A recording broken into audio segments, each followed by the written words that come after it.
இன்றைக்கு அநேகருடைய வாழ்க்கையில அநேக பிரச்சனைகள் வருகிறது உண்மைதான். அநேகருடைய வாழ்க்கையில அநேக துன்பங்கள் வருகிறது உண்மைதான். அநேகருடைய வாழ்க்கையில் அநேக போராட்டங்கள் வருகிறது, அநேக வியாதிகள் வருகிறது, அநேக உபத்திரவங்கள் வருகிறது. தம்பி, நான் பல நாட்களாய் தெய்வத்தை ஆராதித்துக் கொண்டு வருகிறேன். நான் இடைவிடாமல் எல்லா கூடுதலும் கர்த்தருடைய சமூகத்தில் நான் வருகிறேன். ஆனாலும் என் வாழ்க்கையில் பிரச்சனை, ஆனாலும் என் வாழ்க்கையில் அநேக போராட்டங்கள், அநேக வியாதிகள் வருகிறது. இது என்ன பிரச்சனை, என்ன காரணம் என்று நீங்கள் நினைக்கலாம்.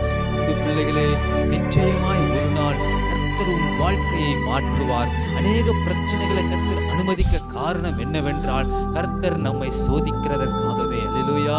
அன்பு பிள்ளைகளே, தேவன் நம்மை சோதிக்க எதற்காக என்றால், நீ என்னை இன்னும் நேசிக்கிறதில் உறுதியாய் இருக்கிறாயா, இல்லை நீ என்னை மறுதலித்து விடுவாயா என்று சொல்லிதான் தேவன் அநேக பிரச்சனைகளை கொண்டு கர்த்தர் நம்மை சோதிப்பார். அந்த பிரச்சனைகளில் நாம் ஜெயிப்போமானால் நம் தேவனாகிய கர்த்தர் நாம் முந்தி இருந்த ஆசீர்வாதத்தை காட்டிலும் அடுத்து கர்த்தர் கொடுக்க போகிற ஆசீர்வாதம் மிக பெரியதாக இருக்கும். அநேக போராட்டங்கள் வந்தாலும் சரி, நீ கர்த்தரை ஆராதித்து கொண்டே இரு.